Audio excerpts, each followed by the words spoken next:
Hi everyone.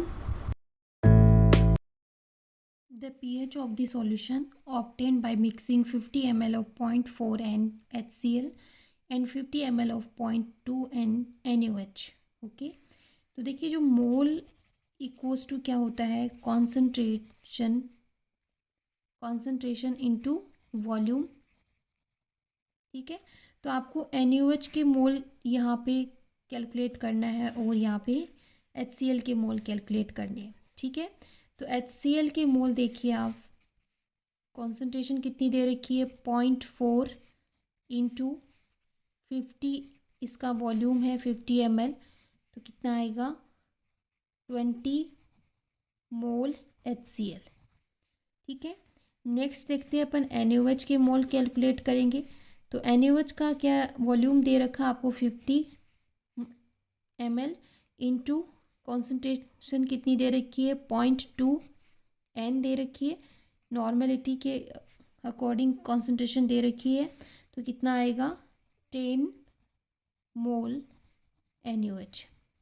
अब देखिए 20 मोल HCl और 10 मोल NaOH को जब मिक्स किया जाता है तो ये दोनों रिएक्शन करते हैं आपस में, NaOH प्लस HCl। जब रिएक्शन करेंगे तो NaCl यहाँ पे सॉल्ट बनेगा और H2O यहाँ पे वाटर बनेगा। ठीक है, तो देखिए आगे क्या होगा कि जब 10 जो मोल NaOH के हैं वो 10 मोल HCl को क्या करेगा, न्यूट्रलाइज्ड करेगा। बाकी के कितने मोल बचेंगे HCl के, 10 मोल बचेंगे। तो देखिए जो 10 मोल हैं, 10 मोल ऑफ NaOH वो किसके द्वारा न्यूट्रलाइज्ड होंगे, exactly neutralised by 10 mole of HCl। Okay, जो रेस्ट जो HCl के मोल बचे वो कितने हैं 10 मोल। ओके, अब इसकी कॉन्सेंट्रेशन आपको चाहिए H प्लस आयन की, तो H प्लस आयन की कॉन्सेंट्रेशन कितनी होगी, मोल डिवाइडेड बाई वॉल्यूम। अब ये जो वॉल्यूम होगा वो टोटल वॉल्यूम होगा, total means V1 plus V2, और वो कितना है अपना 50 प्लस 50 ml दे रखा आपको दोनों का, तो कितना हो जाएगा 100 ml, और मोल अपन ने कैलकुलेट कर लिए हैं 10 डिवाइडेड बाई 100, तो 0.1 जो H प्लस आयन की कॉन्सेंट्रेशन अपने पास में कितनी आएगी 0.1 N आएगी, क्योंकि नॉर्मेलिटी के अकॉर्डिंग अपने को कॉन्सेंट्रेशन दे रखी है बाकी की। तो अब आपको क्या करना है, पीएच का फॉर्मूला अप्लाई करना है, PH equals to minus log H plus की कॉन्सेंट्रेशन, और 0.1 को क्या लिख सकते हो आप 1 डिवाइडेड बाई 10 N। ओके, तो देखिए या क्या लिख सकते हो 10 टू की पावर -1 N, तो माइनस लोग 10 टू की पावर -1 जो H प्लस आयन की कॉन्सेंट्रेशन हो गई। तो जब इसकी सॉल्व करोगे तो ये -1 इधर आएगा, तो क्या हो जाएगा माइनस और माइनस कितना हो जाएगा +1 log 10, और log 10 की वैल्यू कितनी होती है 1 होती है, मीन्स जो अपनी pH आएगी वो कितनी आएगी pH इक्वल्स टू 1, तो आंसर क्या हो गया अपना 1। अब ऑप्शन चेक करते हैं, तो option C is right answer. For the reaction N2 plus 3H2 2NH3, if delta NH3 by delta T equals to 2 into 10 to the power -4 mole per liter per second, the value of minus delta H2 divided by delta T would be।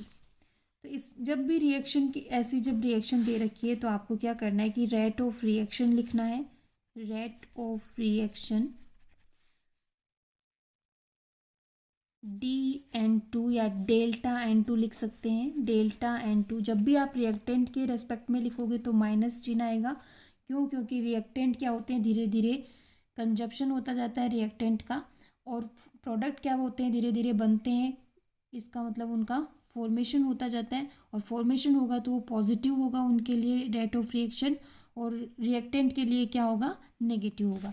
तो जब भी reactant के respect में लिखेंगे तो negative sign लगाएंगे। ठीक है, इक्वल्स टू DH2 या delta H2 divided by DT, और इसमें स्टाइक्योमेट्रिक कांस्टेंट दिया हुआ है तो 1/3 लिखेंगे, और ये रेस्पेक्ट टू रिएक्टेंट है इसलिए नेगेटिव साइन आएगा।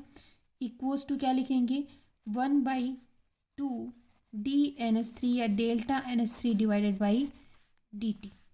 ओके, अब आपको क्या दे रखा है, delta NH3 divided by delta T की वैल्यू आपको दे रखी है, और आपको कैलकुलेट क्या करनी है, -DH2 या डिवाइडेड बाई dt।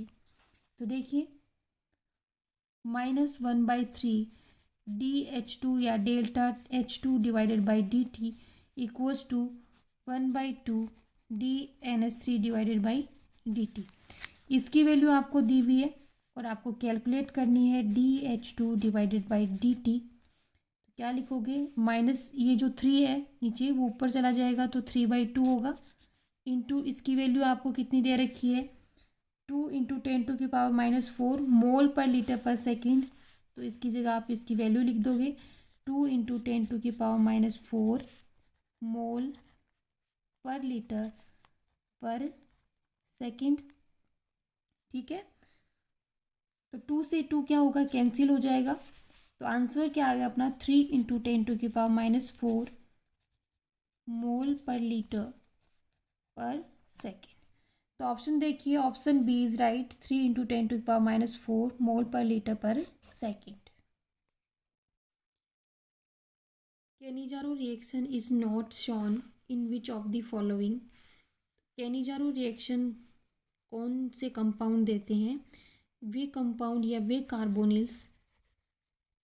कार्बोनिल्स जिनके पास में क्या हो, अल्फा हाइड्रोजन एब्सेंट होता है, और जिनके पास में अल्फा हाइड्रोजन होगा वो कैनिजारो रिएक्शन नहीं देंगे, और जिनके पास में अल्फा हाइड्रोजन एब्सेंट है वो क्या करेंगे, कैनिजारो रिएक्शन देंगे। ठीक है, अब इसमें अल्फा हाइड्रोजन आपको चेक करना है। तो देखिए HC+OH ये कंपाउंड दिया, अब इसमें अल्फा कार्बन ही नहीं है तो अल्फा हाइड्रोजन यहाँ पे क्या है, 0 है।